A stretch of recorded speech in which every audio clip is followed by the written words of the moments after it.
Bonsoir les potos, bienvenue dans cette nouvelle vidéo. Donc Idrissa Gueye, on en a beaucoup parlé aujourd'hui, c'est fait selon les Anglais. Voilà, le PSG et les Toffees ont trouvé ce mercredi un terrain d'entente pour le transfert du Sénégalais Idrissa Gueye, moyennant 31 millions d'euros.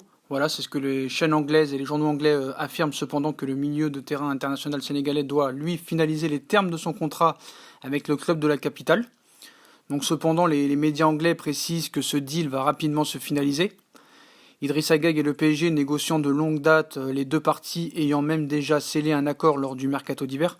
En vain, puisque le Paris Saint-Germain et Everton ne s'étaient finalement pas entendus sur le prix du transfert. Mais sauf énorme retournement de situation, Idrissa Gueye va donc être le tant attendu numéro 6 du Paris Saint-Germain après plus d'un an et demi de recherche. On imagine qu'en Chine, Thomas Tuchel apprendra avec bonheur cette nouvelle, l'entraîneur allemand du PSG, ayant tout fait depuis des mois pour convaincre ses dirigeants de faire venir Idrissa Gueye. Et visiblement, la venue de Leonardo a permis enfin de débloquer ce dossier ultra prioritaire pour le PSG. Donc pourquoi ça traîne? On va vous donner exactement les vrais motifs. Donc ce serait plutôt pas pour l'accord entre Everton et Paris est officiel en fait. Voilà, c'est entre Gueye et le club sur les problèmes salariales, voilà, qu'ils sont pas tout à fait d'accord. Mais bon, voilà, Gueye arrive à Paris, donc ça devrait être normalement une histoire à 40 millions d'euros. 31 millions d'euros plus 9 de bonus. Donc voilà, il va bientôt rejoindre le club de la capitale. Et tous les médias français ont confirmé ce qu'ont dit les médias anglais. Donc le champion de France a bien formulé une nouvelle offre de 32 millions d'euros. Une proposition qui a été acceptée par les Toffees. Donc il est actuellement en vacances après la CAN. Et l'international sénégalais est désormais attendu à Paris avant la fin de la semaine pour passer sa visite médicale et signer son futur contrat avec le PSG. Donc voilà, ça va se faire très prochainement. Et tout à l'heure, on sait qu'il y a des médias qui voulaient un peu se faire voir en disant que le dossier était loin d'être acté. On connaît les médias, comment ça se passe, voilà. Mais voilà, il y a un accord entre Leonardo et Gueye, il y a un accord entre Gueye et Paris Saint-Germain, donc voilà. Donc rien ne serait signé pour l'instant, mais la visite médicale sera vraiment prévue d'ici quelques jours, voire le début de semaine.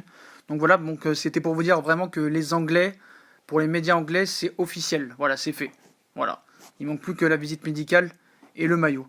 Donc voilà, enfin, Paris tient enfin sa nouvelle sentinelle. Donc tout ce qui pourrait faire capoter ce long transfert, parce que vraiment il dure, ce serait un problème à la visite médicale. Donc on n'espère pas pour lui surtout. On n'espère pas pour nous, mais on n'espère pas pour lui, parce qu'on a vraiment besoin de lui en sentinelle, en numéro 6. C'est vrai qu'il a déjà 29 ans.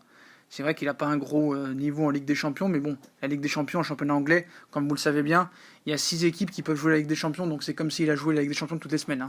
Quand vous voyez des Tottenham, des Liverpool, des Chelsea, des Arsenal, des City, des United, donc voilà, la Ligue des Champions, il a joué toutes les semaines. Donc voilà, voilà pour donc Balotelli, toujours pas de porte de sortie pour lui, donc voilà, on s'en fout. Gueye, voilà, il va signer au Paris Saint-Germain dans très peu de temps. Je vous parle de Balotelli parce qu'il est sans club. Donc Milinkovic-Savic, voilà, à part toute vraisemblance, il va signer à Manchester United pour 80 millions d'euros. Donc voilà, Paris avait de l'avance sur ce dossier, mais malheureusement il n'en est rien. Il va bien signer à Manchester United pour 80 millions d'euros, donc Paris s'est bien fait battre.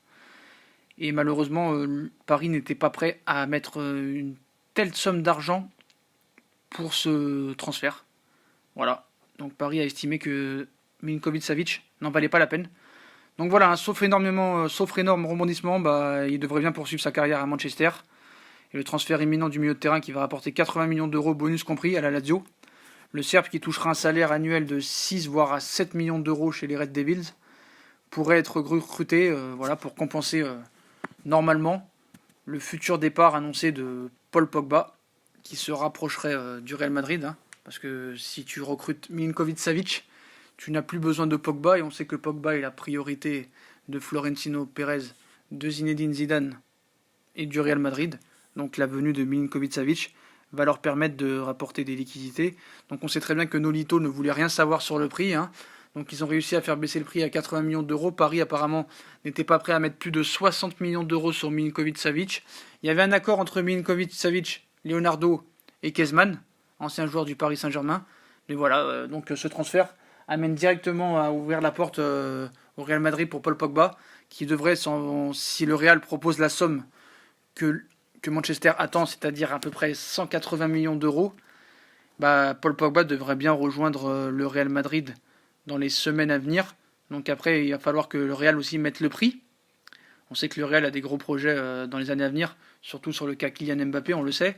Mais on sait que Pogba aussi est une priorité depuis quelques années.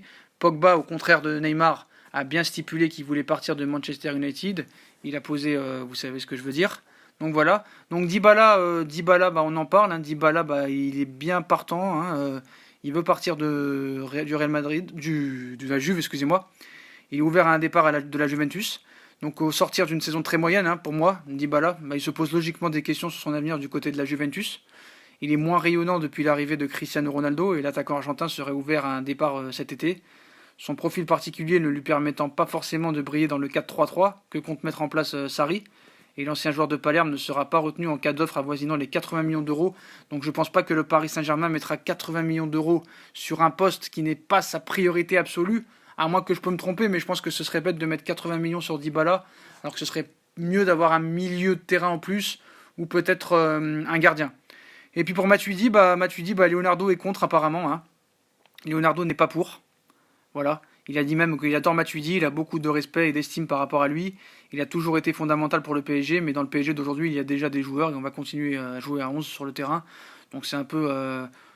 c'est un peu genre... il s'évade de la question. Donc on sait que Gueye va signer, et il pourrait ne pas s'arrêter là, mais Thomas Tuchel n'a rien dit à ce sujet. Donc le Français n'entrerait pas forcément dans les plans aussi du PSG et pourrait ainsi prendre la porte. Donc en cas de départ, Matuidi ne ferait pas son retour au PSG, Leonardo est contre. Donc le directeur sportif aurait déjà arrêté son choix, il ne devrait pas donner suite à cette proposition si cela venait à se produire.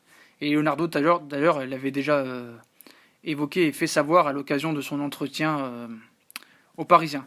Donc voilà, donc on sait que Leonardo, le mercato est un peu difficile, donc certes il a instauré l'autorité, mais c'est toujours compliqué au niveau des recrues. Aucune des recrues qu'il souhaite n'est arrivée, donc voilà, c'est compliqué. Si vous n'avez pas vu la vidéo de tout à l'heure où on fait un peu l'état des lieux, je vous invite à aller la voir. Donc voilà les potos, Gueye c'est fait pour les Anglais, Milinkovic-Savic à Manchester United, Matuidi ne reviendra pas au Paris Saint-Germain et Leonardo est contre. Et Pogba va continuer sa route normalement au Real Madrid si le Real Madrid met la somme que veut Manchester United. Donc voilà les potos, si on a kiffé la vidéo, comme d'habitude, on like, on partage, on s'abonne. Dites-moi en commentaire ce que vous pensez de toutes ces infos mercato. Voilà, je vous ai fait cette vidéo mercato, je voulais pas me répéter, mais c'était pour vous dire vraiment que du côté des médias anglais, on est sûr et certain que Gueye va signer au Paris Saint-Germain et c'était important, je pense, de vous l'indiquer. Donc voilà, comme d'habitude, on like, on partage, on s'abonne. Puis moi, je vous souhaite à tous une très bonne soirée. Je reviens vers vous s'il y a des nouvelles vidéos mercato, parce que c'est pour ça que je fais pour vous. On est bientôt à 5000 les potos, donc je vous dis merci et à plus tard dans une nouvelle vidéo. Salut les potos.